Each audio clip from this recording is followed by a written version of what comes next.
So namaste and welcome to Satsang today.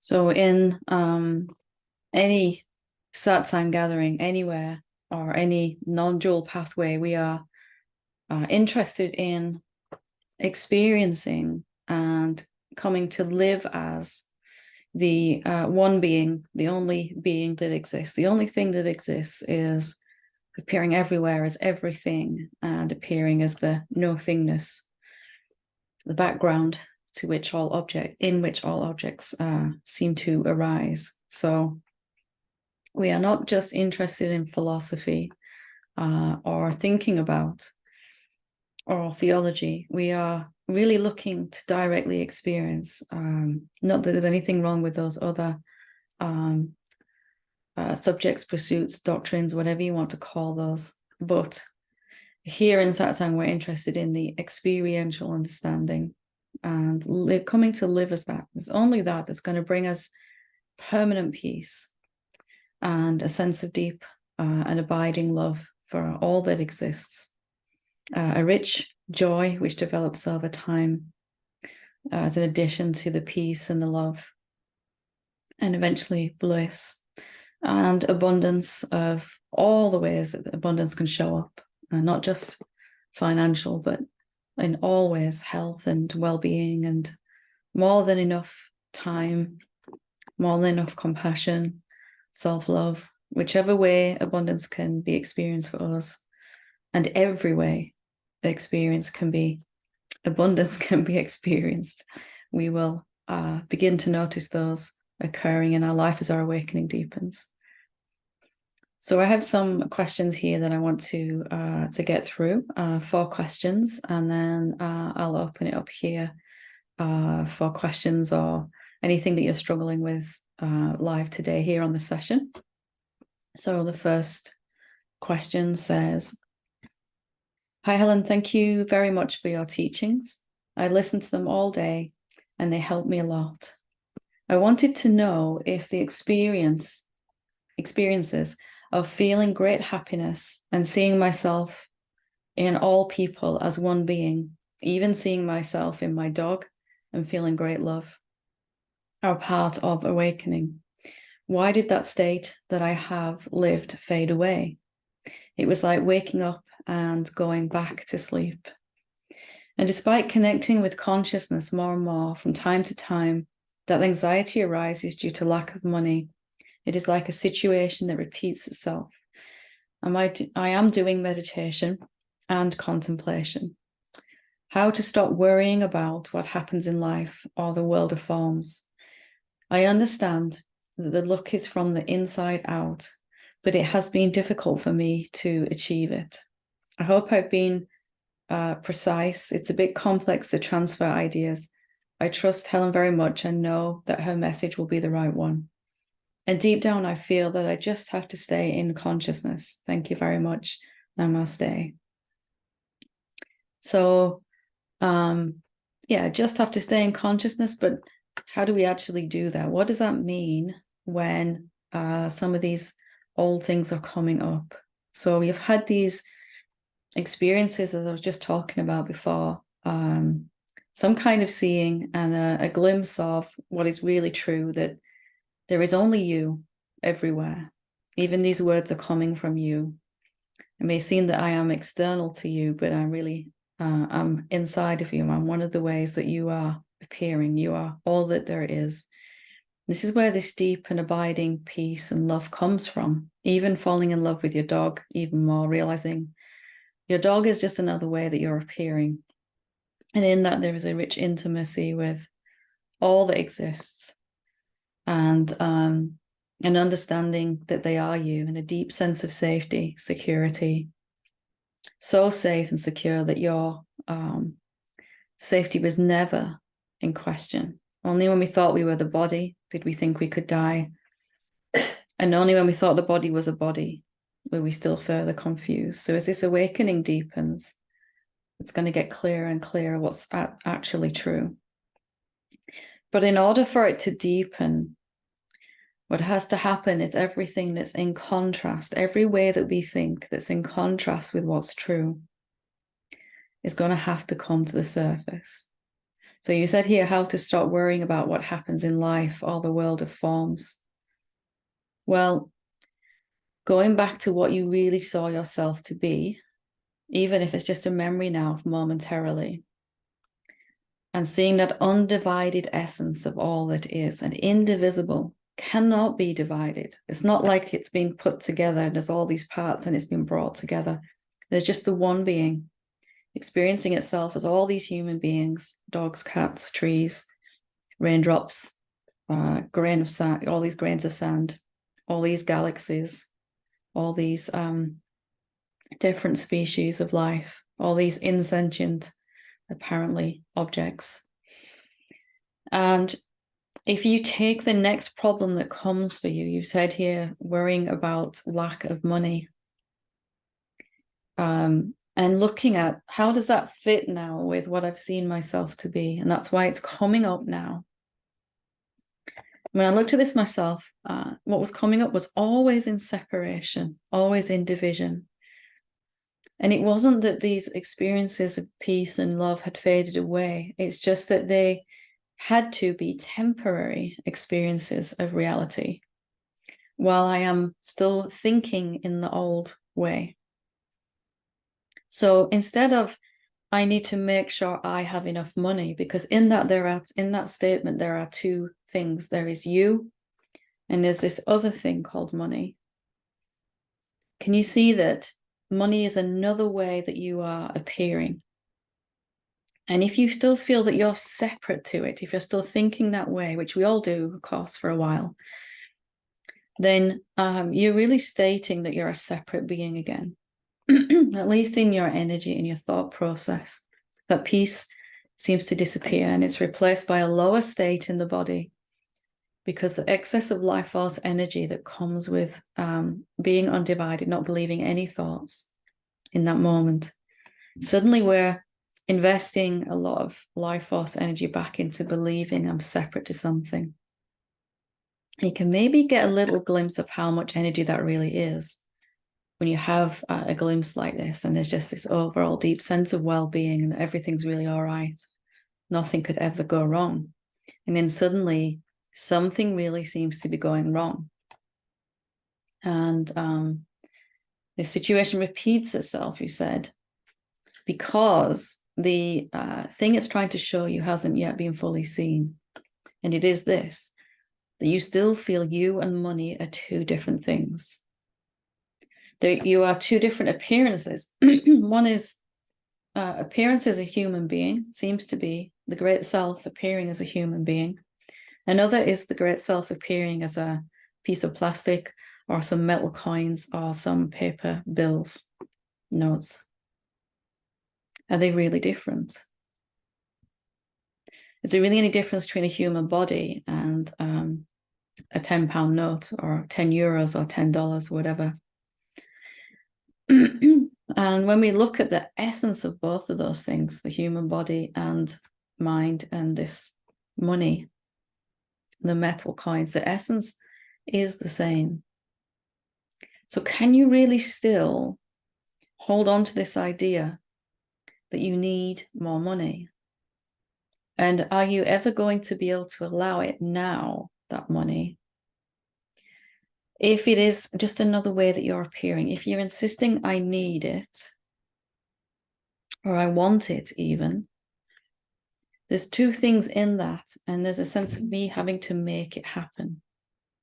Instead of, this is just another way I'm appearing, and as I relax around that, it will appear in every way that I need, including less tangible forms like more than enough time, more than enough energy, patience, well-being, vitality, joy.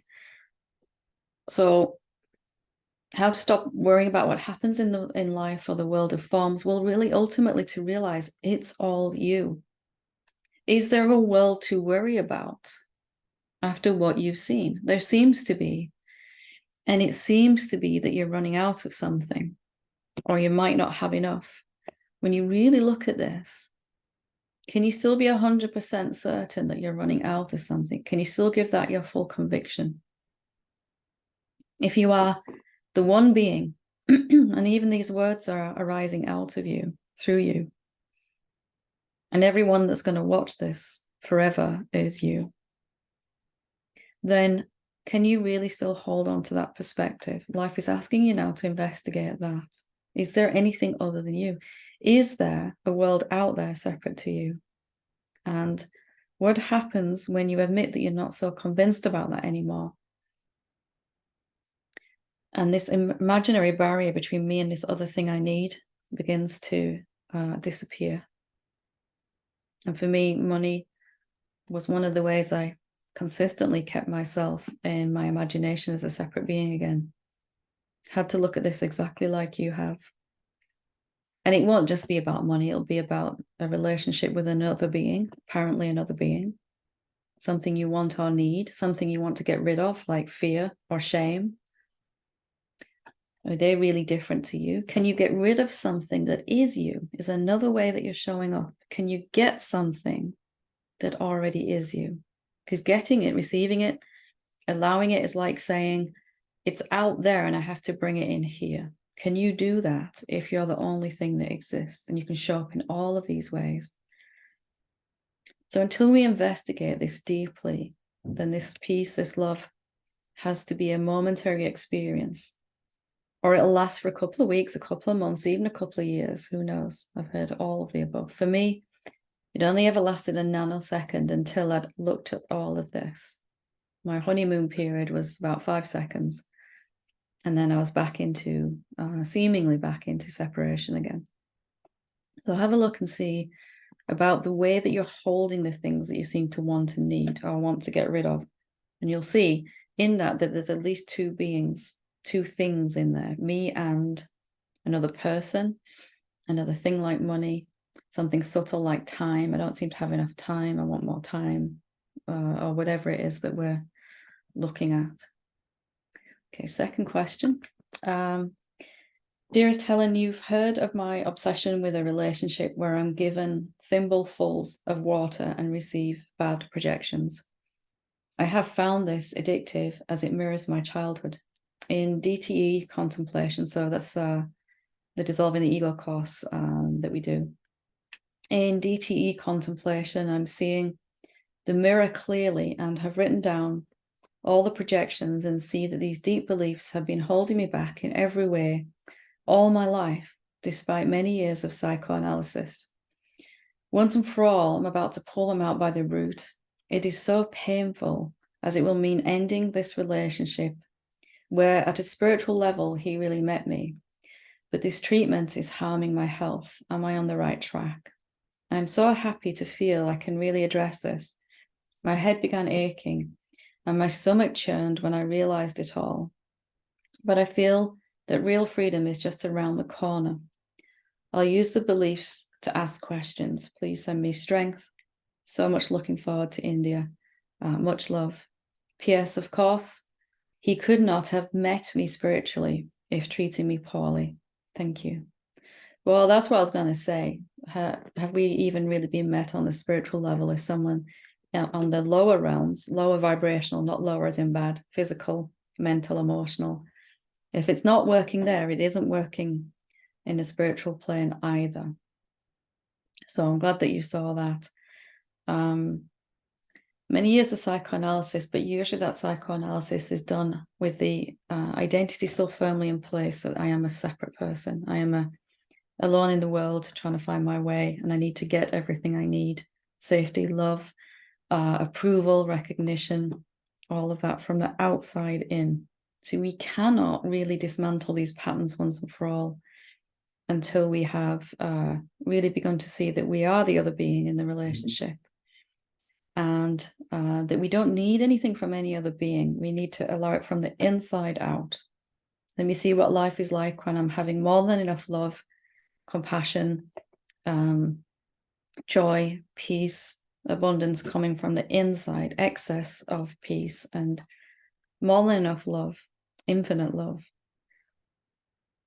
So it's the right track, yes, to if you're about ready to pull them all out, absolutely. Just one thing is kind of shouting at me here. You've said it's so painful because it'll mean ending this relationship.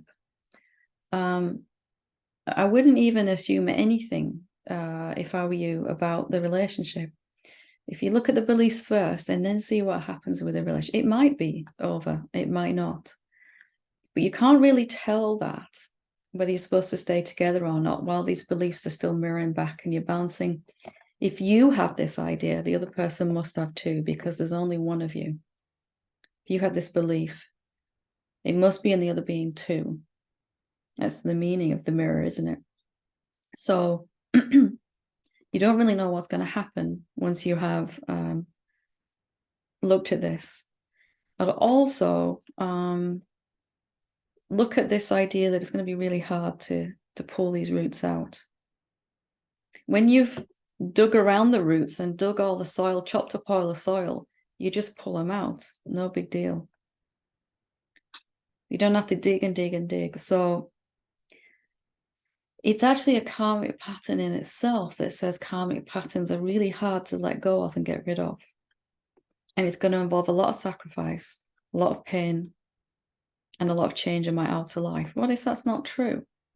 What if you realize as the infinite self that it's no big deal. I don't even need to pull these out. I am the soil in which, it doesn't matter to me if they're there or not, so to speak. I'm not affected by them. These patterns are happening inside me. They're vibrations in a body inside me, the self, rather than how we usually perceive them, which is, I've got to get rid of these and they're going to be really painful to get rid of. And I'm just pointing that out because I lived for about 3 or 4 years on this belief that it's really hard to get rid of karmic patterns. And guess what my experience was?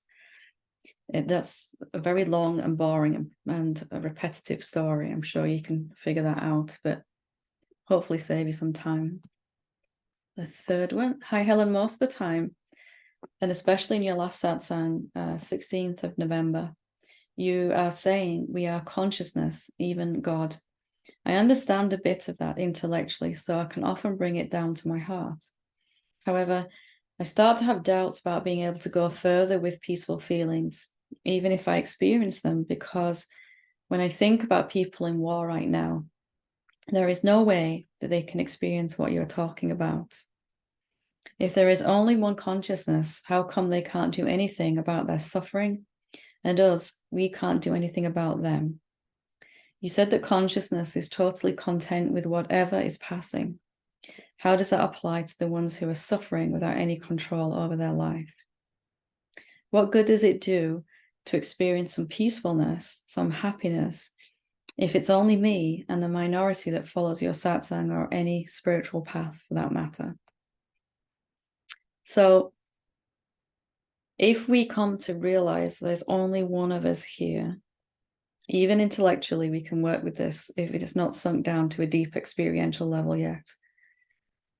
So when I think about other people in the war right now, are there other people? Do you want to believe in other beings, lots of beings? How many beings are on this planet? Or is this planet inside the one being? Because we can't really have it both ways. And here is one area where we tend to still go back into the illusion, because something inside of us says, it's really not responsible for me to feel peace and deep joy and to be having a great time in life when people are dying, going through horrible experiences in the middle of war zones, starving to death, etc.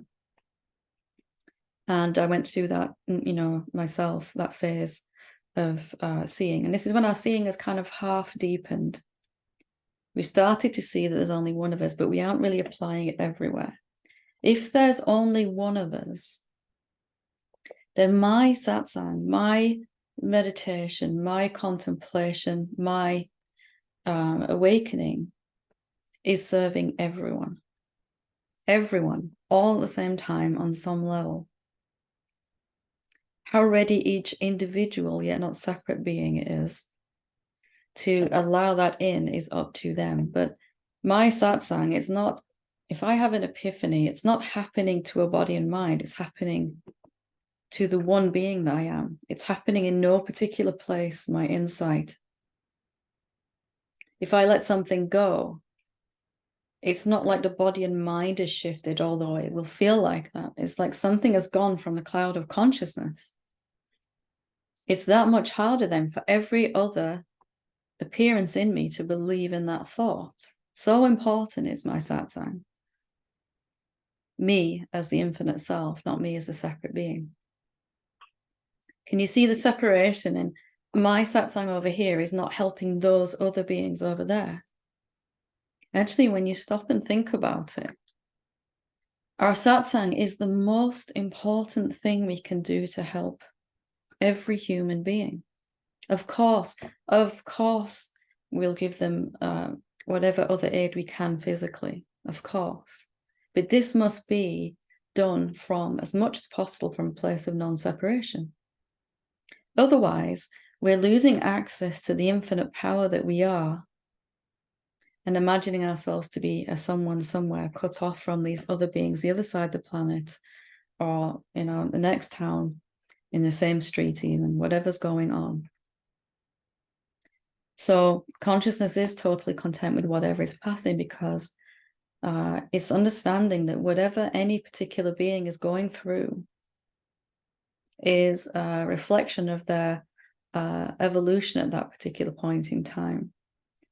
And just like those beings are going through horrible things, so have we in our journey as well. We are a little further along in terms of imagined lifetimes, not better, just a little further along. And we've come to a place where we don't prefer violence or anything like that. And of course, most beings involved in violence don't prefer that, would rather experience something else. But yet they may be still believing themselves to be separate and powerless, and maybe hundreds of lifetimes away from having the sense that they have a choice. It's important to remember as well, no matter what is happening to the human bodies, nothing is happening to the consciousness. The consciousness can never be harmed. And when that becomes clearer, no matter what's happening to the bodies, the consciousness is not suffering. It cannot suffer the consciousness. It doesn't make it cold to the human experience. In fact, quite the opposite. It makes it fall in love with all of creation, that consciousness. And then it ends up dedicating its whole life to the end of suffering for all beings, in whichever way it does that. Here it's doing that like this, but it will do it in a unique way for each of us. So this feeling of being disempowered and out of control is a symptom of feeling separate. And as more people who can and are ready to engage in satsang, then it's like the whole ocean rises. Every being on that ocean is uplifted when the ocean rises up. It's not just like one being over here, what can I do about those other beings over there? If there's only one of us, there's only one of us, and our satsang is affecting everyone. It must be. It can be no other way if there's only one of us. And that one being is totally indivisible. It's not like, even, I was saying before, this one being and it's been divided into lots of parts. It's one being with lots of appearances bobbing up on the surface of it. 8 billion human experiences. And it's learning through all of them all the time and experiencing and coming to shift. So is it only for the minority that follow a spiritual pathway? No. Our satsang is affecting everything, everyone. That's why it's so vital. Not that, okay, I have to save the world with my satsang. It just needs to be understood that our awakening is a non-local event. It's not happening in one place. It's like the cloud or the database of consciousness is free already, and that is downloaded, that understanding, to more and more body and minds all over. And each body and mind that allow this truth to be expressed through it, is shifting the whole of humanity with more and more examples that it is possible for a human being to live in peace, without violence, without fear. And as more of us realize what's possible, we might get inspired, we might start to feel powerful instead of powerless. How many beings have wanted to change the world? How many beings have actually succeeded? What great beings have left a mark on this planet? And if you look at those will be the ones that are gone beyond any separation. Christ, Buddha, Krishna, Gandhi, people like that, Mother Teresa. You could go on and on and on, but they all have one thing in common. They left the planet a better place than it was when they first incarnated. And they all had gone beyond separation. So not only is it helpful, it's vital. Our own satsang, our own peace, our own joy is the best thing we can do to help everyone. Last question. If you have anything you want to ask here live, just stick your hand up. We'll take up to 4 questions, your Zoom hand rather. And I'll come to you after this question. Dear Helen, thank you for all your beautiful answers. Can you say something about the fact that I can't run out of anything when I am all there is, when I am everything? I do experience being everything or nothing, everywhere and nowhere. Not all the time, but more often. But is it me as everything that can't run out of anything, or is it also the individual? Could it be that life thinks that I have to learn something about living in a very small house with my family, and therefore I won't get the money for the rent right now? Or life thinks that I can learn something if I do not get the money for Christmas gifts, etc. Or is it also the individual that can't run out of anything? Can you please clarify this? Much love and gratitude. So,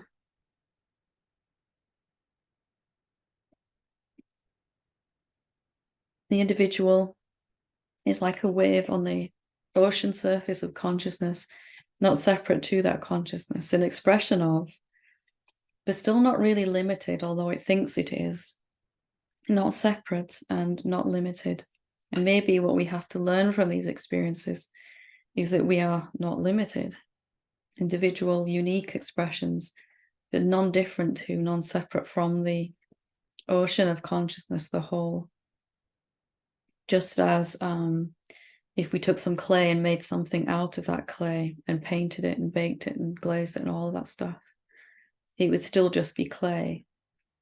So too you are the infinite consciousness appearing to be a human being, infinite self, the infinite awareness. And maybe that is what we have to remember. It certainly proved to be what I have to remember as I go through these experiences. If life was trying to teach me something, it was, am I going to live this truth here?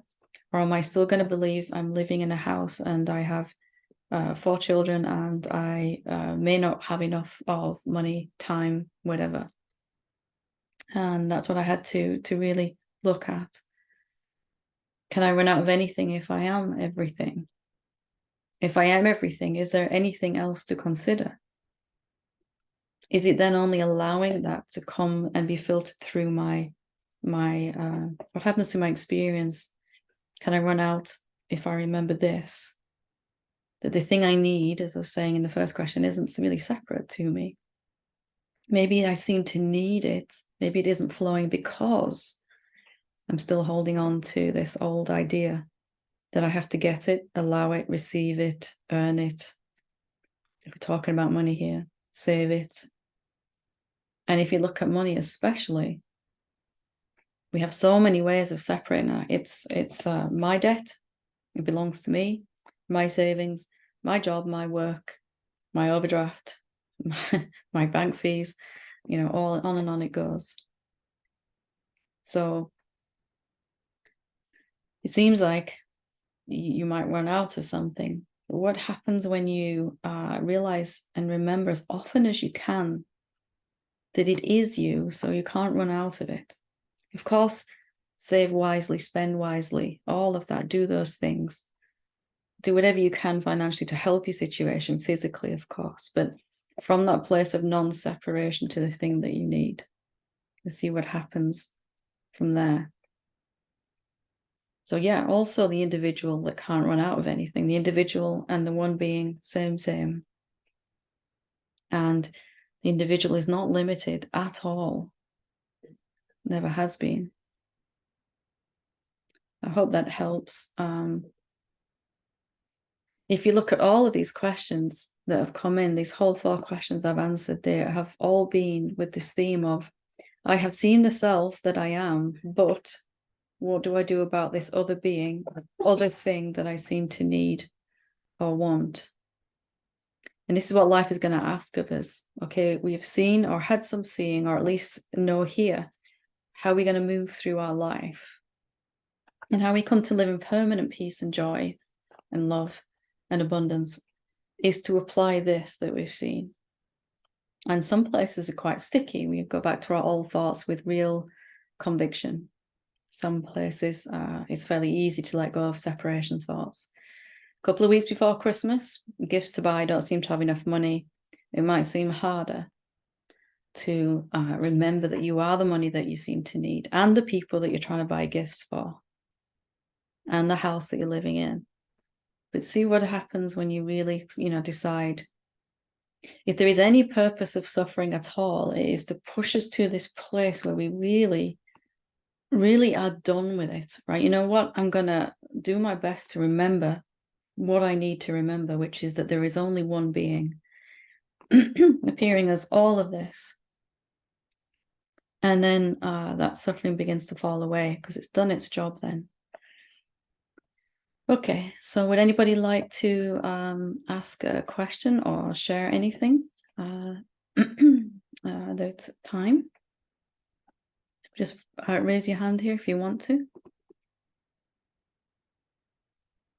Or we're all too busy getting the turkey ready for Thanksgiving. Okay. Michael, when you're ready. Helen. Hi. Thank you for Satsang today. Thank you. So I feel pushed to put my hand up because I'm teachings today were spot on too. And we started in the graduate program, the challenge that we're doing on lack. And I really didn't think it was something that is really relevant to me. It manifested quite a bit of abundance in my life, but I'm seeing that I've spent my life trying to compensate for the lack in my life and used it as a tool to get the things that I think I need to be happy, be fulfilled, whether that be money, partner, home, even our community. And there's this real sadness there. I'm just exhausted from the doership and doing. And I moved to Florida, thinking this would bring me happiness and joy, like all the stuff I've done, escaping the sense of lack.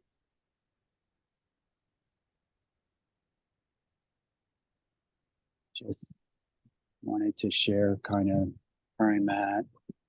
I was going to bring it up later on the call, but nobody put their hand up and felt. But I see that there's nowhere to go. There's nowhere to get this thing. It's not from you. It's not from Satsang. It's not from making more money. It's not from more love from somebody. Where is it going to come from then? Where is it going to come from? The obvious is from inside, but it just feels like it's not there. I know I journaled this morning and beg to Jesus, the God, just up against this inherent sense of lack of everything, even though it's not there in the physical realm. It's just this inherent lack of something that's been driving me my whole life. Has it been And driving you your whole life? Or has it been driving the idea you've had about who you are? Because there's a huge difference. No, it's been driving the separate sense of me my whole life, but this is exhausted now and completely. So stop trying to fix something that isn't your problem. Can you, the great self that is everything and everywhere, do you need to fix this?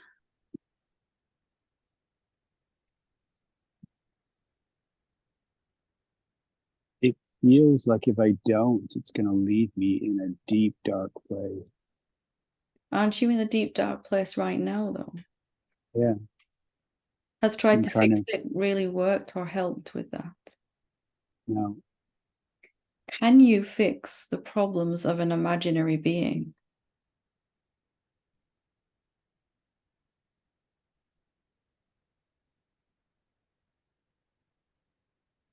I guess I've had tastes of it, like thinking that that's it, but then it comes back again. So when it arises next time, or even if it's here right now, can you try a different option? And we're not talking about bypassing here. We're not denying anything.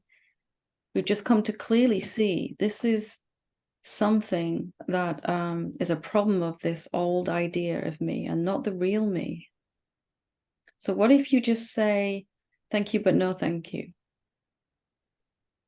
It's Thanksgiving, so I'm grateful for you showing me that this is not my problem, actually. I'm just going to expend no energy at all trying to fix this, and I'll see what happens. So I just allow, okay, I'm not going to, try and get some high out of whatever it is to try and escape this feeling. It's just like, oh, this isn't my problem to fix, and just allow it. Allow the feelings in their fullness, knowing that you can't and don't need to do anything about that, and see what happens. You can do it right now. So I kind of surrender to, I can't fix this. And more importantly, I don't need to. This is an imaginary lack coming from an imaginary being, imaginary lack of self-worth or love or something. And it's rooted in this idea of who we think we are that isn't at all who we actually are. Is it really going to work to keep trying to fix it or compensate for this lack?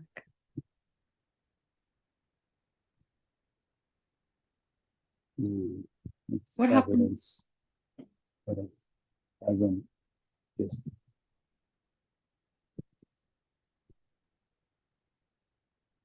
It's hard to believe it's imaginary. Well, not so much, because you spent a long number of years trying to fix it and never succeeded. If it was real, you'd have found a way to fix it by now. Yeah. What if the only thing that's needed is to hit the unsubscribe button? I don't actually need to fix this. I have tried every which way, but every time I try, it's just reinforcing that this is my problem, me, the separate being. And if you can see that the real self, if you've had a taste of that, or even intellectually you can see that isn't affected by any lack at all. And anything I do to try to improve my sense of self-esteem seems to be lacking, or self-worth, or love, or whatever. Self-acceptance is just going to make it feel worse, because it's going to be emphasizing I'm coming from this illusionary self. And we go round and round and round for who knows how many years. In the end, I had to look at this, and I can't fix this. I don't need to, actually. What happens when I just let this come and go like every other phenomenon? Mind doesn't like this because he says, well, you're never going to get to feel the way you want to feel if you just let it come and go.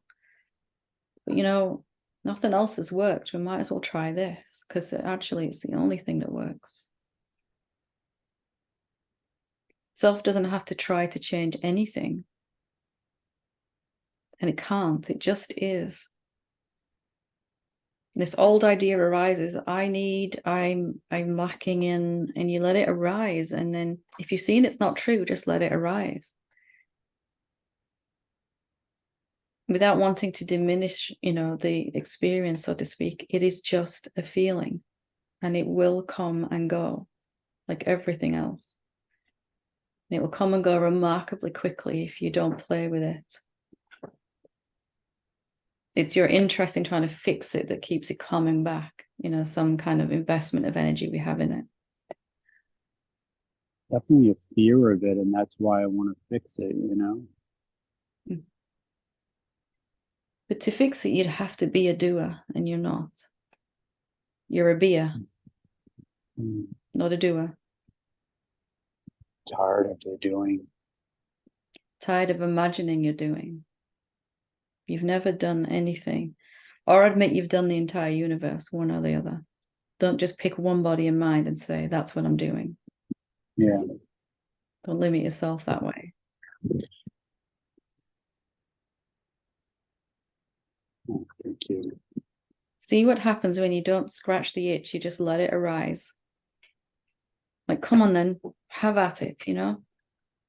And see if it actually happens. When I did this, it just vanished into a puff of smoke, like it was never there.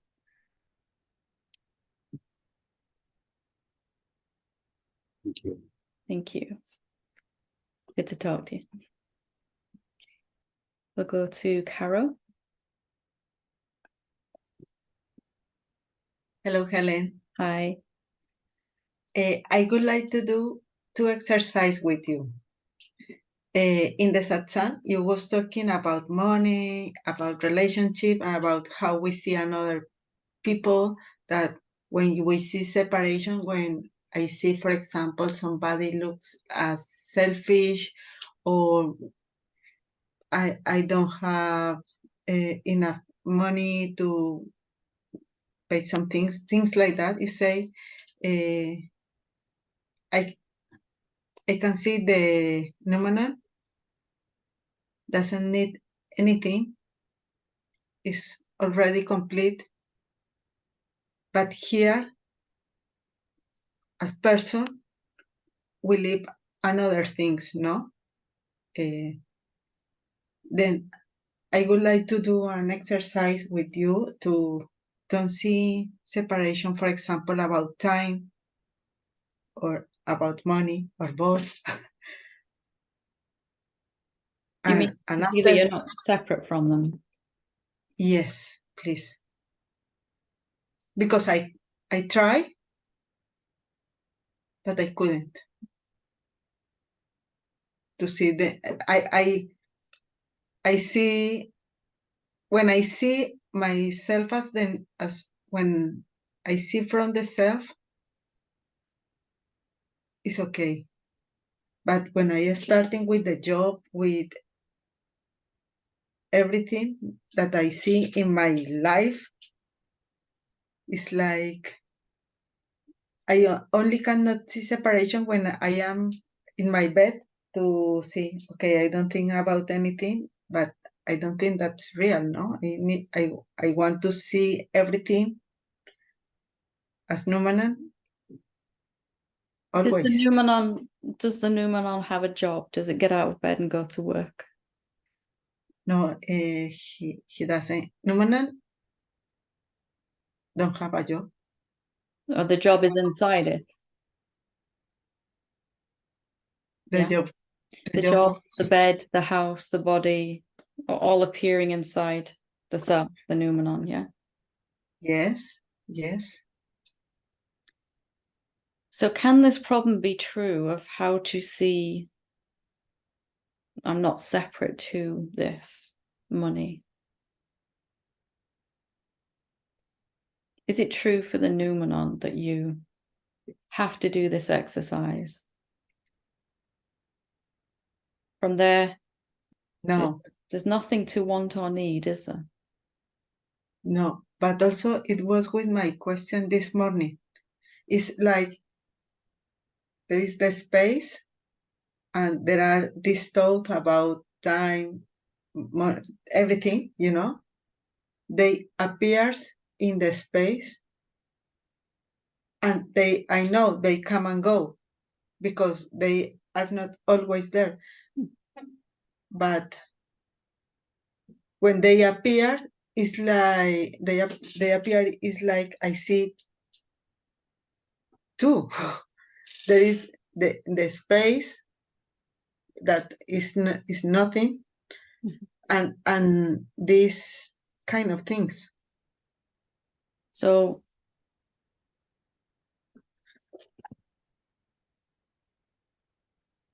what is it then that's believing that they're separate to time and money? Is it the Noumenon? Does it believe in separation?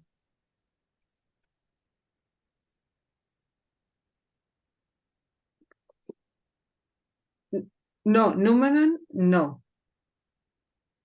But what is that believe in separation? What is it then? What's believing in separation? Is the person is material things is when has some form with a form. It appears in the form. Whereabouts in the form is the believer in separation? Whereabouts in your body lives this person that believes in separation? Can you find it?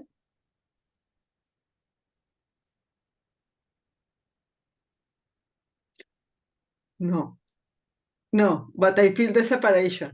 I don't find something with form, but I can feel the separation. I can feel this fear. Mm-hmm. So what you're calling separation is a feeling in the body.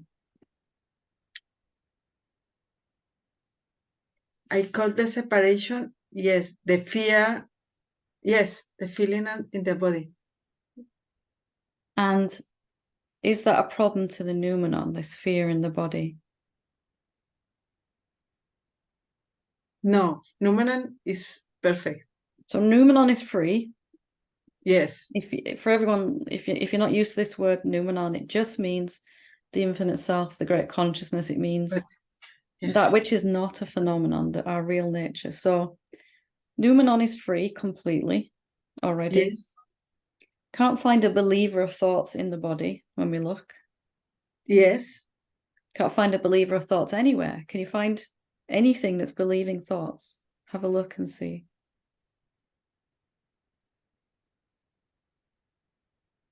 No, but there are thoughts and feelings. So there are thoughts and feelings about separation. Yes. Is that the same as actual separation? This might seem a bit weird, but it's really good to kind of look really close like this. If I say, right, when I see my real nature, I'm free. It's obvious I'm free. There's nothing to want there or nothing to get. No separation, Yes. no money, no time, nothing. But then I keep going back into illusion, this I that I can't find. This yes. I that doesn't exist goes back into illusion. Is it really going to serve us to keep trying to prove to this non-existent being that you don't need anything? I don't need anything, but in the real life, I have many tasks to do. I have like you or the body. The body. Now, but go ahead. how can I manage this with infinite self? Well, Like, if there's no separate I, no separate being, you go through your whole day as the infinite self and see what the body does. See if you run out of time or money or anything as the infinite self.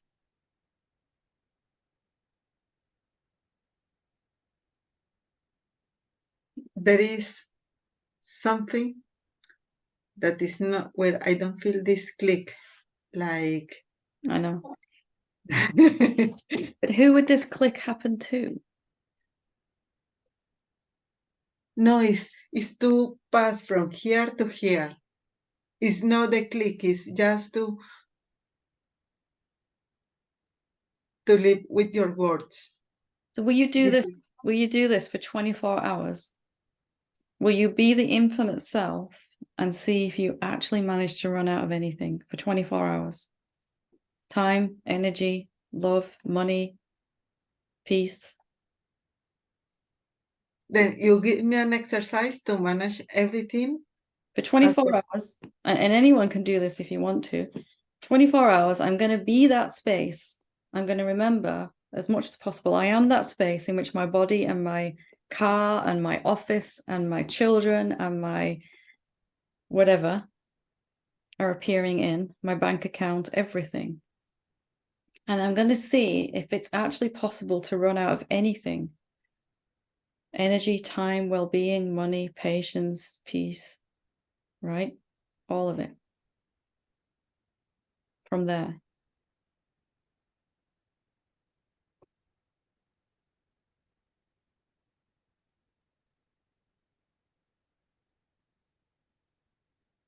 Being that infinite consciousness, Noumenon, self, presence, awareness, in which everything is appearing. As I can see, is everything is part of the infinite self. Yeah. They don't have time. I have all time of the universe. You've got 8 billion human bodies. You've got 8 billion days. That's more than enough time. But seriously, take 24 hours from now, and as much as possible, let your body do exactly what it's going to do. It's going to do it anyway. You just stay out of the way as the infinite consciousness. I am that in which all of this is appearing, even if it's only up here. Don't worry about the heart. It will move down here. Over 24 hours, at some point, it will shift. That knowing. And see if you can actually manage to run out of anything from there. Okay. See if your body runs out of time or energy or patience or money from there. Yeah. I will do this exercise and I will let you know the feedback. I know what's going to happen. But tell me anyway, because you'll feel like you've achieved something and that's fine. I know what's going to happen. I've done this myself. But see if you actually manage to run out. You know, I decided to do this about 8 years ago now, the first time. And it became a way of living because I've still not managed to run out of anything. In fact, I'm getting more of everything, if I'm honest. So if you've seen that the real self is already free and it isn't doing anything, then be that and watch what happens to the body as it moves about its day. It will do it all by itself. You'll be amazed. It'll go to work, it'll cook dinner, it'll sing and dance, it'll do whatever it needs to do. Yeah. And there'll be more than enough, which is my definition of abundance, more than enough of anything that you need. Then the exercise is I feel and manage everything as the infinite self. Just don't see what I don't have, just to manage as the infinite self. Not I am the infinite self, but what happens when I go to work? No buts. No. Buts. Yeah. I am this. You are it. That's it. That's all there is. Yeah. And be in the life with this confidence that I am that. Yes. Okay. Yeah. Then by this way, it break, for example, doesn't matter my question about, okay, I am the infinite self, but also I can see the thought, I can... Thoughts are just happening inside you. Emotions, bodies, cars driving past, clouds passing by, planets spinning around, galaxies whirring, black holes forming, stars going supernova, grass growing, waves going up and down the beach, all happening inside you.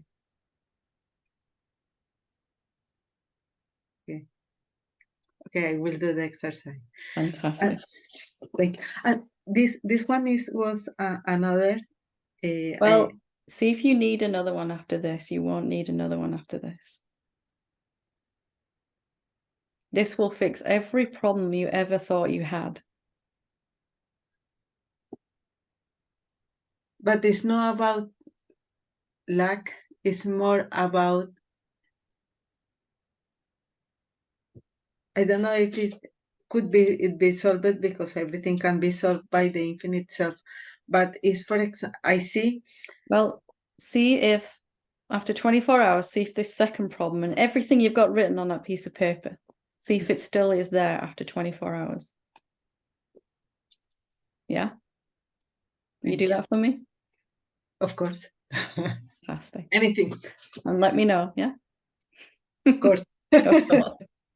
Thank you. Okay, thank you. Okay, we'll go to Elvind, last but not least. Hope I'm saying that right. Elvind, sorry. You're still muted there. Hey. Hi. It's Ivan. Ivan, many apologies. Nice to talk to you. I was just gonna see what, try this and speak and see what words came, really. Good. Because I've been watching you for, some years now. And, I never got time to be on the Satsangs. But today I wasn't feeling quite well, so I didn't go to work. So I don't know really what to say, but one thing I was thinking about, like, it's not really worth trying to fix anything. And I kind of know this, but maybe how to see it even clearer. Yeah. Because sometimes mind comes try to trick me into thinking I should try to fix things. But I also experienced when I've been in, when like beliefs, they are there, and sometimes I don't believe them, and they seem to come back, and suddenly I think I need to fix things again. Yeah. Yeah. Because this old idea lingers around inside that we can fix things, that we can do something about them, or ultimately that they are affecting us. They are we're the believer, and we've got to unbelieve them or remove them or something like that, right? Until that's clearly seen through, they keep coming back and seeing if you will pay them attention. And sometimes we seem to, and sometimes we don't. Yeah, and then maybe thoughts come like they will always come back. And always, like, I think I have gone past it and it comes back. So have you had an experience of who you really are? Yes. So let's just go to that again now. Let's just, if you want to, let's just look together and see and confirm one more time. Are these beliefs affecting me, the real self? No, not the thing, that which is seeing it is not affected. And is there any other version of you other than this? No. It's just stuff being seen. just being seen. From time to time, some attention goes to a thought, and then the body feels icky, terrible. Yeah. Is this affecting you still? Yeah. Are you different? No, it's not, but I know it's weird because like a few weeks now I felt so amazing. Like, yeah, it just evaporates. But yeah, it's back, but that doesn't really matter, right? But for me, it was just really important to confirm I am the same, the awareness, the consciousness, whether my body feels good or not so good or terrible. Yeah. Whether there's lots of thoughts or no thoughts. Yeah, the awareness is always the same. Yeah, and then in that recognition, we're not trying to push anything away. We're not trying to get rid of any thoughts or any experience. And we have compassion for the body, but we're not so bothered. We're not trying to fix it and make it feel better all the time. And then it paradoxically it starts to feel better all the time. Yeah.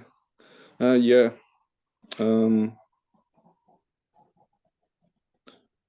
Yeah, like maybe there's this belief that when I stay as the awareness, stuff gets healed, but it doesn't really. It's just what's being seen seems to change, maybe. Yeah. Because as the awareness, we can see that the problems of the separate being aren't really real. And then the manifestation can change anyway and move in the way it's trying to. So life says, I don't have enough money. Some thought arises. We're trying to get more money. But if we can watch that from the awareness, what's trying to happen is more money's trying to come anyway. But our trying as an imaginary separate being is getting in the way of that process.